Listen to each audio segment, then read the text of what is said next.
Hi friends, real vlogs എന്ന നമ്മുടെ ചാനലിലോട്ട് എല്ലാ കൂട്ടുകാർക്കും സ്വാഗതം കേട്ടോ. നമ്മുടെ ഇന്നത്തെ വീഡിയോ നമ്മൾ വേറെ 2 കോഴികൾക്കും കൂടെ മുട്ട അടവച്ചിട്ടുണ്ടായിരുന്നു. 15 മുട്ടയാണ് അടവച്ചിരിക്കുന്നത്. അതിൽ 3 മുട്ട ഓരോരോ ഡേറ്റുകളിലായിട്ടാണ് നമ്മൾ വെച്ചേക്കുന്നത്. കാരണം അങ്ങനെ നമുക്ക് മുട്ട ഉണ്ടായിരുന്നുള്ളൂ.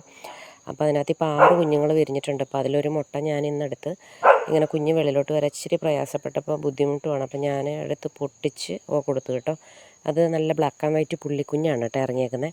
അപ്പം അതിൻ്റെ നല്ല ഉണങ്ങി നല്ല വൃത്തിയായിട്ട് നല്ല രസമായിട്ടിരിക്കുന്ന വീഡിയോ ഞാൻ നാളെ എടുത്ത് ഇടാം കേട്ടോ. അപ്പോൾ അപ്പം ഞാനത് പൊളിച്ച് ഒക്കെ തിളക്കി വെച്ച് കൊടുത്തു. 2 തള്ളമാർ കൂടിയിട്ടാണ് 15 മുട്ടയ്ക്ക് ഇരിക്കുന്നത്. അപ്പോൾ വിരിയുന്ന കുഞ്ഞിനെ ഒരു തള്ള നോക്കും, ബാക്കിയുള്ള മുട്ടയ്ക്ക് ഒരു തള്ള അടയിരിക്കും. അങ്ങനെയാണ് ഇപ്പം ഇവിടെ പ്രോസസ്സിങ് നടന്നുകൊണ്ടിരിക്കുന്നത്. അപ്പോൾ ബാക്കിയുള്ള മുട്ടകൾ ഇനിയും വിരിയാനുണ്ട് കേട്ടോ. ഇപ്പോൾ ടോട്ടൽ 6 കുഞ്ഞുങ്ങൾ വിരിഞ്ഞു. അപ്പോൾ ഓക്കെ ബൈ ഫ്രണ്ട്സ്, ഇതാണ് നമ്മുടെ ഇന്നത്തെ വീഡിയോ. എല്ലാവർക്കും ഇഷ്ടമാവുകയാണെങ്കിൽ ലൈക്ക് അടിക്കും കേട്ടോ. എന്തെങ്കിലും പറയാനുണ്ടെങ്കിൽ നമുക്ക് കമൻറ്റായിട്ടിട്ടോ.